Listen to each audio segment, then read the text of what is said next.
Welcome to the Heavy Spoilers Show. I'm your host Definition, aka Spoilin' King, and this episode we're breaking down the latest entry of The Outsider. The new HBO show has a hell of a lot to unpack from it, and from the looks of it we're getting to the bottom of the mystery that will have you going loco down an El Coco Coco.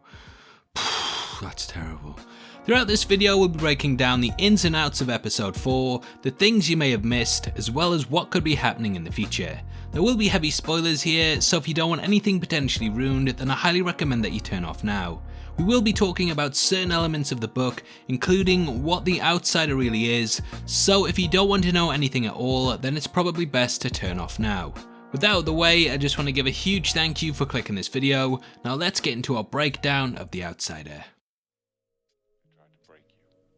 Okay, so episode 4 finally starts teasing as to what's really going on and even gives the creature a name, the legendary El Cuco. In folklore, this is a Spanish boogeyman that is sometimes referred to as either Coco, Cucu, Culio, El Coco. And the creature has existed for centuries. Primarily, the legend is used by parents to discourage children from misbehaving, and this sort of warning basically terrifies them out of being naughty. I wish my parents had done that instead of making me play on the motorway, but yeah, whatever. In The Outsider, El Cuco is sort of a vampire that can mimic someone's appearance through taking their DNA, and this is how it was able to appear as both the convict and Terry Maitland. The Outsider is similar to Pennywise in several ways, as it can shapeshift and it also feeds on emotion. The Outsider is even referred to as It at one point, and there are a lot of striking similarities. However, whereas Pennywise fed on fear, the Outsider feeds on grief. Like the killer clown, El Cuco hunts children and eats them, and this is a big aesthetic of the show. However, here it also attacks adults as well. In folklore, the creature can take the form of a shadow, and it stalks and watches its prey sometimes for days before attacking. This motif carries across in the opening, and we watch as the inmate from last week has breakfast with a woman. This date pops up later in the episode once more, and is of high significance in piecing together the timeline. We watch the convict here, and you really get the feeling that something is watching him, and the opener is masterfully directed to make the audience member feel like a voyeur, or rather the outsider that is spying on the two. It turns out that there's a lot going on in this scene, as we discover, and there's brilliant looks over the shoulders and one through a window that really give you a feeling that the character is being followed. It turns out to be the date rather than someone watching them, but this theme is repeated throughout the entry, and later we see Holly following a hospital worker in order to get results. Jack too stalks a deer whilst hunting, a restaurant goer lashes out at Glory Maitland after peering at her, and there is a repetition of this throughout a lot of the scenes. In the present, we pick up with Anderson hearing some results from Holly's investigation. She has unearthed the identity of the now deceased prisoner and is slowly piecing it all together. His name was Heath Hofstadter, and Holly has tied him to the care home where Terry Maitland's father lives. As we know from episode 2, when visiting this hospital, Terry gained a cut, and using his DNA, the Outsider was able to track him across the country and then begin its killing spree.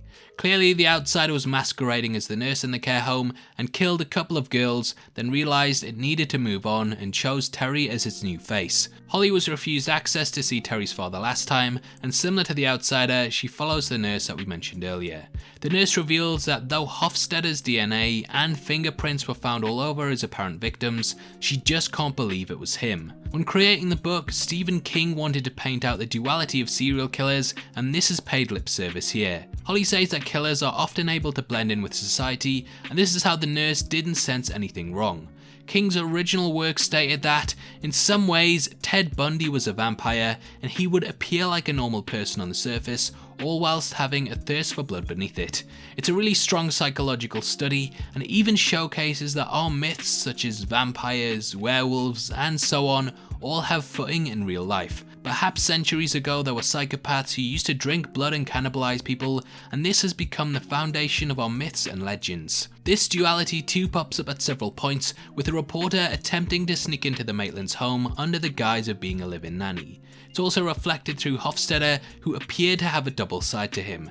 Clearly, something was going on, and the nurse even states that Hofstadter came in on a vacation day and that he didn't seem to recognize her. They also discuss the cut, and we finally get confirmation that Hofstadter was the one who caused it. Similar to the Terry case, Hofstadter had an airtight alibi that placed him at another location, but still he was arrested. Finally, we have answers to it, and now know for definite that the outsider posed as the nurse, went in on his day off, took Terry's blood, and then followed him across the country. When analysing the CCTV later on, the missing scratch on Terry's hand is something that Anderson uses to pretty much clear the character, and it's a big piece of evidence in the case. We learn that Terry scratched the arm of the strip club bouncer, and it could highlight that in the upcoming episodes he will try and take the appearance of the character in order to carry out a crime. Jessa did say that when the outsider appeared in a room that he did seem more muscly the second time, and though we initially thought that this was Jack, it could indeed be this character. Speaking of Jack, we cut to him hunting, and his rash has become even more infected. We see throughout the episode that his mental state begins to unravel even further. The outsider and the character will eventually end up forming an alliance with one another in order to try and kill Anderson, and clearly the fact that the character only seems at ease when he's hunting will help the shadowy creature sway him into forming a union. The outsider has likely given Jack cancer, and similar to the source material, I think that it will say that it can cure him in exchange for killing Anderson. Holly eventually gets to Peter Maitland, but due to his dementia, he's pretty incomprehensible. We did say last week that we had a theory that the outsider could have been masquerading as him too, and this is why he seemed nonsensical. However, this confirms that he does indeed have the disease. Though the majority of what he says doesn't make sense, he at least does get one message out, namely that it wasn't Terry and that the outsider fooled them all. Holly meets up with the security guard from last week, and he agrees to look deeper into what happened in exchange for a date with her. Weirdly, Holly says yes. I guess he wasn't that creepy enough last time, and we discover that he has the strength of 10 men because his heart is pure. Can you hear that? That's the sound of 1 million people stealing that line for their Tinder bio. Through him, we learn that because of the investigation, the Hofstadters have been left in complete ruin. Hofstadter's brother was ruled out of the investigation, but he ended up overdosing himself, and the mother of the family drove herself into a telephone pole. The murdered girl's grandfather suffered a stroke, and the mother tried to poison herself. And he says that it was like a plague, and we've already seen something similar happening in the Maitland case. After the death of Frankie, Peterson's brother ended up killing Maitland and died during this, and Father Maitland also attempted suicide. So yeah, fun for all the family. After a date goes well, Holly goes back to Angela and asks if Hofstadter went anywhere out of town before the murders. She says that he went to New York and has a postcard to prove this, and that whilst he was there he met a girl.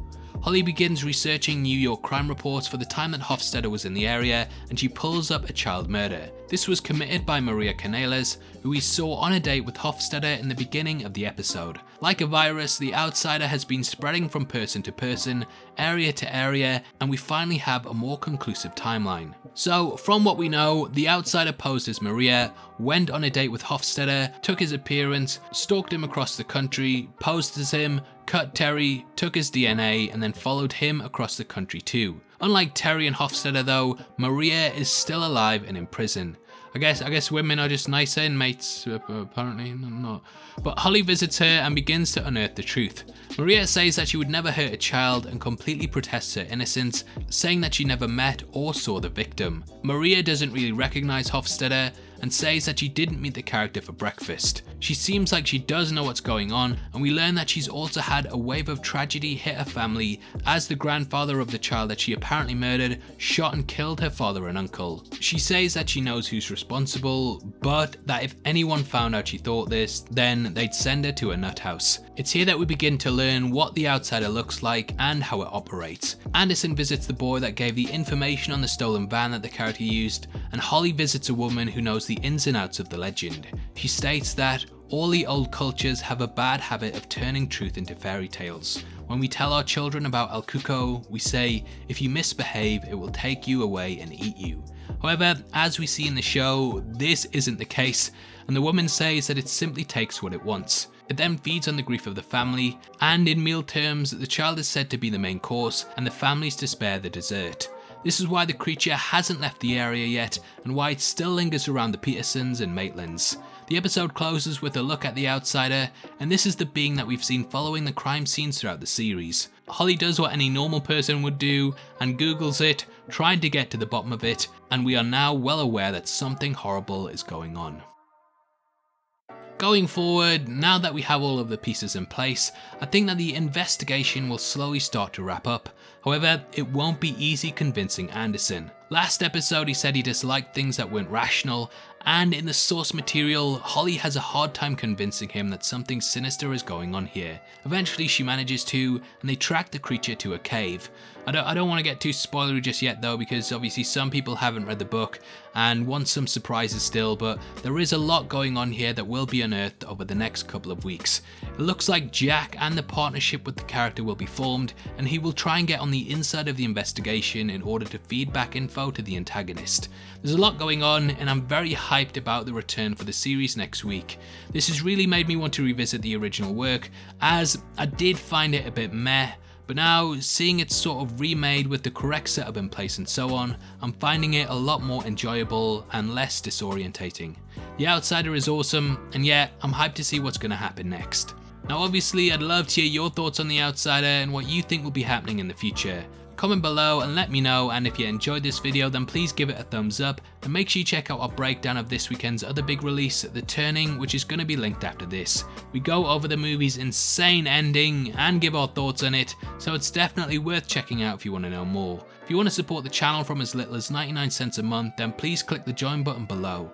We massively appreciate it, and it goes a long way. You get access to content early and can also suggest video topics and breakdowns. If you want to come chat to us after the show, either follow us at DefinitionYT or click the Discord link in the description below. I also just want to let you know we're giving away a free copy of Dr. Sleep to one random subscriber, and all you have to do to be in with a chance of winning is like the video, subscribe to the channel, and leave your thoughts on The Outsider in the comment section below. The winner is going to be chosen at random on the 15th of February, and the set will be shipped out from then to whoever gets the prize, so best of luck to everyone who takes part. This is a channel for people who are never missing television, so if that's the kind of thing you like, you need to subscribe to Definition. Thanks again for taking the time to watch this. You've been the best, and I'll see you next time. Take care. Peace.